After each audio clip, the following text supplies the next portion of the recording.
Kisah 4 ekor sapi dan singa. Dongeng Nusantara.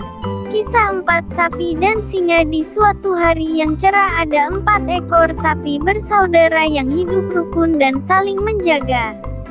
Kemanapun mereka pergi, mereka selalu bersama-sama.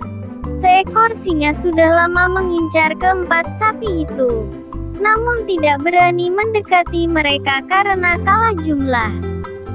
Selama ini ia hanya mengawasi dari jauh saja, menunggu para sapi itu berpisah. Namun, para sapi hampir tidak pernah berpisah. Penantian singa selalu sia-sia.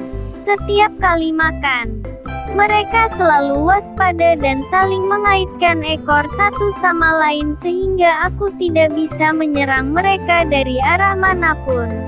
Singa berkata dengan kesal. Akhirnya ia memutuskan untuk melupakan keempat sapi itu sejenak. Pada suatu hari, keempat ekor sapi berselisih pendapat, dan semakin lama semakin meruncing sehingga mereka pun mulai bertengkar. Rumput di lembah sana lebih enak dan segar, jadi lebih baik kita ke sana saja, seru sapi pertama. Tidak, sanggah sapi kedua. Rumput di bukit jauh lebih lebat, hijau, dan empuk. Rumput seperti itu enak sekali, jadi lebih baik kita ke bukit saja. Lembah dan bukit terlalu ramai, jadi kita harus berebutan dengan hewan lainnya. Sapi ketiga angkat bicara.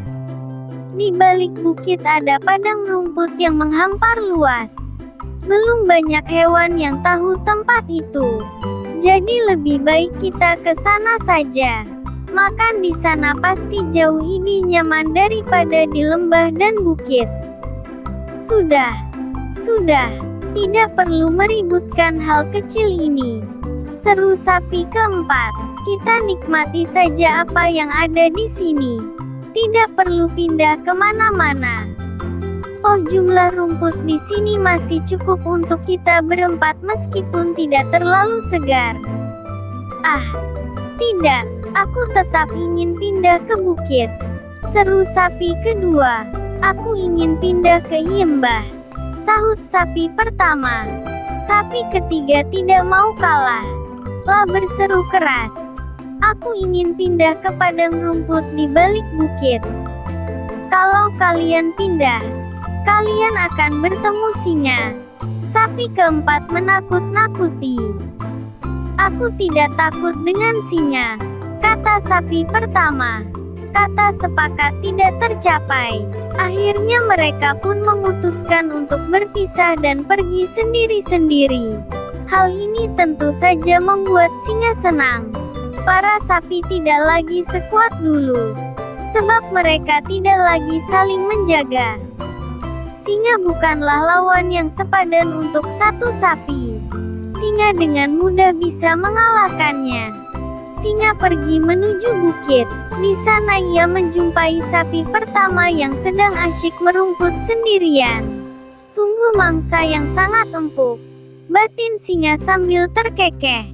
Kebetulan ia sangat lapar. Secepat kilat singa menyerang sapi pertama yang sedang lengah. Sapi pertama tidak bisa berbuat apa-apa.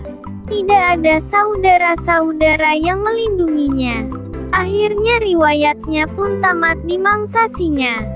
Beberapa hari kemudian, singa pergi ke lembah. Ia sangat lapar, dan karena itu hendak memangsa sapi kedua. Dengan mudah ia bisa melakukannya, sebab sapi kedua hanya sendirian. Tidak ada saudara-saudara yang bisa menolongnya. Hari itu singa berpesta daging sapi yang gemuk dan sangat lezat. Sapi ketiga dan keempat tidak berbeda nasibnya dibanding kedua saudaranya. Mereka juga tewas dimangsa singa. Sebelum dimangsa, mereka sangat menyesal karena dulu berpisah dengan saudara-saudaranya. Seandainya saja mereka tetap kompak dan tetap saling menjaga seperti dulu, singa pasti tidak akan berani mendekati mereka. Sayang, semua sudah terlambat. Pesan moral dari contoh dongeng Nusantara. Fabel 4 Sapi adalah kisah ini mengandung pelajaran yang sangat penting dan berharga, yakni bahwa persatuan dan kesatuan akan membuat kita kuat. Masalah apapun bisa kita selesaikan dengan mudah jika kita menghadapinya bersama-sama. Sebaliknya, jika kita tercerai-berai, maka kita bisa dikalahkan dengan mudah.